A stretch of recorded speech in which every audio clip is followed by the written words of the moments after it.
Hello students, today we are going to continue with our chapter linear equations in one variable. So today we are moving towards our word problem. बेटा linear equations in one variable का maximum use जो है हमारा word problems के through ही होता है. Real life situations में इसको कैसे अप्लाई करना वहीं पे इसकी मेन एप्लीकेशन है. तो we are starting with our worksheet 2. तो आज का टॉपिक हमारा होगा एज रिलेटेड प्रॉब्लम. ठीक है, तो let's move on to question number 1. Question number 1 is the present age of A and B are in the ratio 7:5. 10 years later their ages will be in the ratio 9:7. Find their present ages. तो सबसे पहले हमें जो निकालना है वो उसके बारे में सोचना है. हमें दिया क्या क्या हुआ. ठीक है, हमें ए और बी की, ये हमारे पास हो गया ए और बी. हमें ए को हम ए माने एक पर्सन को और दूसरे पर्सन को अगर हम बी मान लें, उनकी एजेस की रेशियो दी गई है. ठीक है, जब भी रेशियो में आपको एज दी होगी, रेशियो का मतलब होता है, जैसे मैं तुम्हें पहले रेशियो का मीनिंग समझाऊं. मान लीजिए मैं लिखूं 35/25 है ना. तो 35/25 का मतलब कटिंग करने पे 7/5 आएगा. ये किसी चीज की लोएस्ट टर्म होती है रेशियो. ठीक है, तो इसका मतलब 7/5 के लिए हम इसको लिख सकते थे 14/10, तब भी रेशियो 7/5 आती है ना. तो जब भी ऐसे केसेस होते हैं, इसका मतलब हमारा एक चीज 7 का मल्टीपल है, दूसरी चीज हमारी 5 का मल्टीपल है. हमने क्या करना है इसको सॉल्व करने के लिए, मान लेंगे let age of a let age of A is equal to 7x years. ठीक है, और एज ऑफ B को हम मान लेंगे 5x years. ठीक है,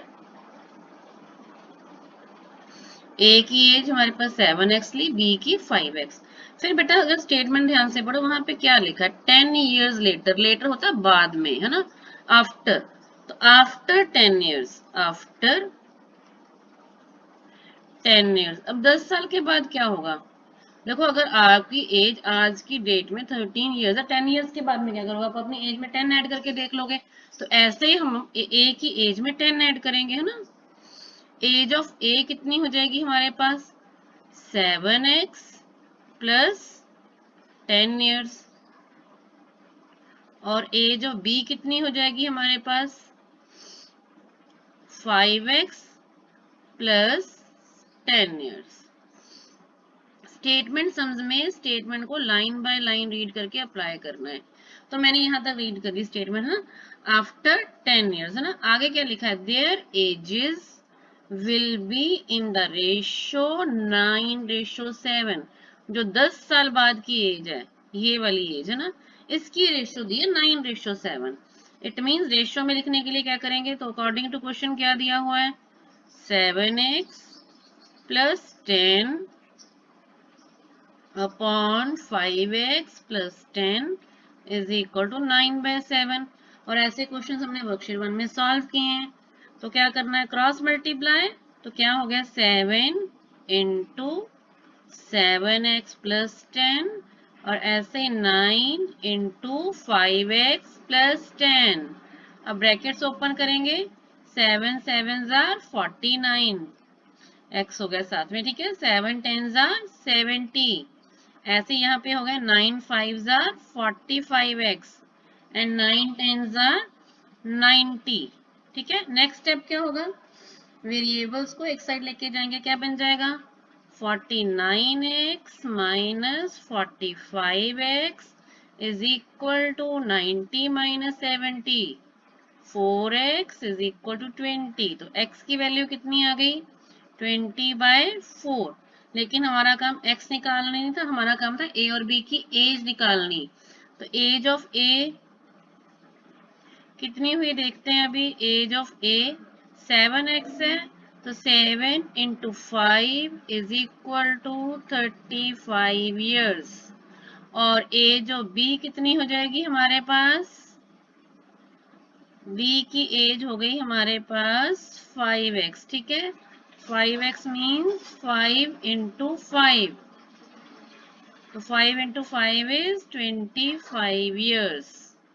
आप इसको चेक भी करके देख सकते हो, जरूरी नहीं, वैसे आपको शो करने के लिए चेक करके दिखा रही हूँ। चलिए देखिए, अगर मैं 35 और 25 की रेशियो लूँ तो कटिंग करने पे 7/5 आ गया, और 10 ईयर्स के बाद ये हो जाएगा 45, ये हो जाएगा 35, इसकी कटिंग करने पे 9/7। It means our answer is right. तो ये आपका मेथड है जिसमें आप इसको चेक कर सकते हो। Now, moving on to question number 2. Our question number 2 is, 2 years ago, father was 3 times as old as his son, and 2 years hence, twice his age will be equal to 5 times that of his son. Find their present ages. ठीक है, हमें उनकी present ages निकालनी है। तो बेटा मैंने पहले भी आपको कहा कि स्टेटमेंट को लाइन बाय लाइन हमें रीड करना है। तो इस क्वेश्चन में हमारे पास मेनली दिया क्या हुआ है, किस किस के बीच में रिलेशन, उसको फाइंड आउट करेंगे। ठीक है, तो हमें रिलेशनशिप यहाँ पे किस किस के बीच में दिया है, फादर के और सन के बीच में। ठीक है, तो हमें इसका मतलब एजेस किसकी लेट करनी है, फादर और सन की, है ना। ठीक है, तो इट मींस हमें सबसे पहले सिर्फ मैं फर्स्ट लाइन ही रीड करूंगी। 2 years ago, 2 years ago, question हमने प्रेजेंट से शुरू नहीं करना, हमने 2 साल पहले से सम को शुरू करना है। ठीक है, तो 2 years ago,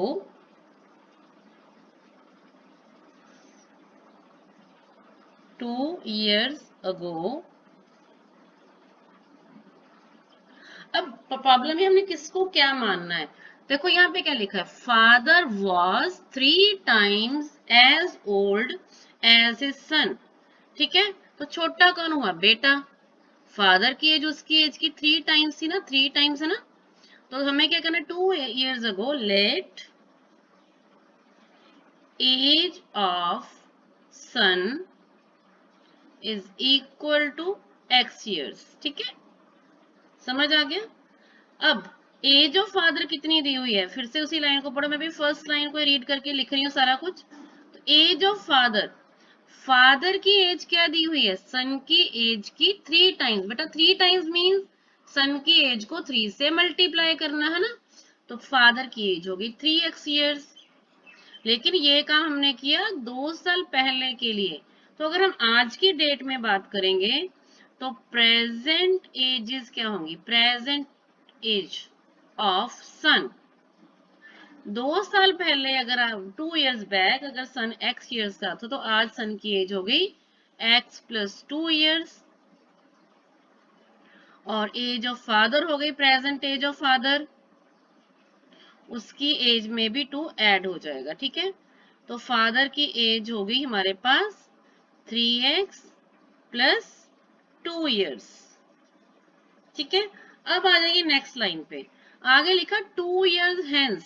तो यहाँ पे hence का मीनिंग समझो, hence मीन्स होता 2 साल बाद, प्रेजेंट एज के 2 years बाद। ठीक है, तो आफ्टर 2 years, आफ्टर, hence का मतलब क्या मैंने बताया, आफ्टर, आफ्टर 2 years, 2 साल के बाद क्या होगा, देखो एज ऑफ सन हो जाएगी,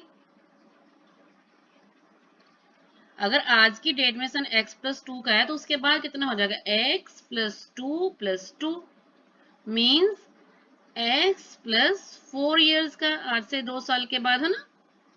और एज ऑफ फादर क्या बन जाएगी बच्चे, प्रेजेंट एज है फादर की 3x + 2, तो ये बन गया 3x + 2 + 2 is equal to 3x + 4 years। अब नेक्स्ट चलते हैं, ट्वाइस हिज एज, यहाँ पे हिज कौन है, क्वेश्चन किससे स्टार्ट हुआ था, फादर से, इसका मतलब यहाँ पे हिज हुआ फादर। तो हमें क्या दिया है, सिर्फ मैं ट्वाइस हिज एज को करने लगी हूँ अकॉर्डिंग टू क्वेश्चन में। हिज कौन है यहाँ पे, फादर, इसका मतलब हमने फादर की एज का ट्वाइस करना है। ठीक है, आगे क्या लिखा, विल बी इक्वल टू, फिर क्या करेंगे, इज इक्वल टू का साइन डालेंगे, है ना। Is will be equal to 5 times that of the age of the sun, इसका मतलब सन की एज को 5 times करना है, और सन की एज कितनी है, x + 4। Now open the brackets to solve it, 3 2s are 6, 4 2s are 8, 5 को x से मल्टीप्लाई किया 5x, 5 को 4 से मल्टीप्लाई किया 20। नेक्स्ट स्टेप क्या सिंप्लीफाई करने के लिए, वेरिएबल्स को एक साइड और कॉन्स्टेंट्स को एक साइड, क्या आ जाएगा 6x minus 5x is equal to 20 minus 8। तो x इज इक्वल टू कितना आ गया 12। लेकिन x क्या था, एज 2 ईयर्स बैक, और हमें कौन सी एज निकालनी है, प्रेजेंट। तो प्रेजेंट में सन कितना हुआ, age of son x plus 2, it means x plus, sorry, 12 plus 2, तो 12 plus 2 is 14 years, ठीक है। तो प्रेजेंट एज ऑफ सन हमारे पास आ गई 14 years। Let's see present age of father, father की प्रेजेंट एज, तो प्रेजेंट में फादर की एज है 3x plus 2, तो x कितना है 12, 12 3s are 36, 36 plus 2 38 years।